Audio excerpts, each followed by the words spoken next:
கருப்பும் சிவமும் கலந்த கொடியை தூக்குவதற்கு ஒரு தைரியம் வேணும். இங்கே எக்கச்சக்கமாக தன்னோட நோட்டு புத்தகத்துல வெறும் 5 கேள்வியை மட்டும் தூக்கிக்கிட்டு ஒரு கூட்டம் வருவாங்க.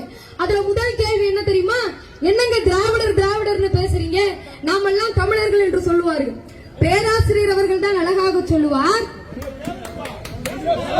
தமிழர்கள் என்பவர்கள் மொழிப்பற்று உடையவர்கள்.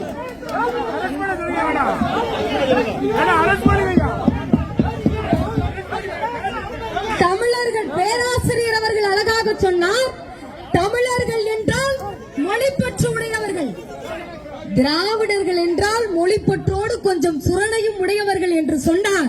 சுரணையுடைய தமிழர்கள் அத்தனை பேரும் திராவிடர்கள். இந்த நாட்டில் மன்னர்கள் ஆண்டாங்க, எத்தனையோ முகலாயர்கள் இஸ்லாமியர்கள் ஆள வந்தாங்க, எத்தனையோ பேர் ஆட்சி செய்தாங்க, கோயில் கோபுரங்கள் தோன்றியது. ஆனால் இந்த மண்ணுக்கு, இந்த மனிதர்களுக்கு கல்வியை கொடுத்த இயக்கம் திராவிட இயக்கம். முதலாக ஒடுக்கப்பட்ட, பிற்படுத்தப்பட்ட, தாழ்த்தப்பட்ட மக்கள் படித்தது திராவிடர் கழகத்தினுடைய ஆட்சியில்.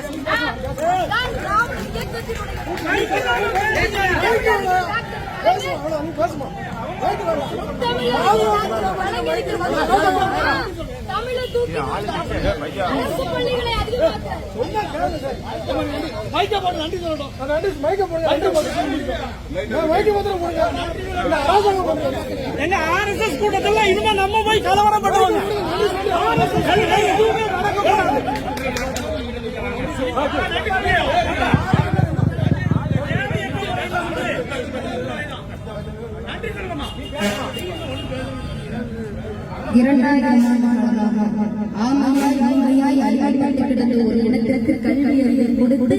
நீ சூத்திரன் அல்ல, சுரணையுடைய சுயமரியாதைக்காரன் என்று சொன்ன தலைவன் தந்தை பெரியார். தந்தை பெரியாருக்கு பின்பு வந்த ஒவ்வொரு தலைவரும் இங்கே கல்வியை கொடுக்க வேண்டும் என்று சொன்னார்கள். பேரறிஞர் அண்ணா அவர்கள் அழகாக சொன்னார், இங்கே சுயமரியாதை திருமண சட்டம், இருமொழி கொள்கை, இப்பேற்பட்ட இந்த 3 சட்டங்களை வேற யாராவது வந்து மாத்த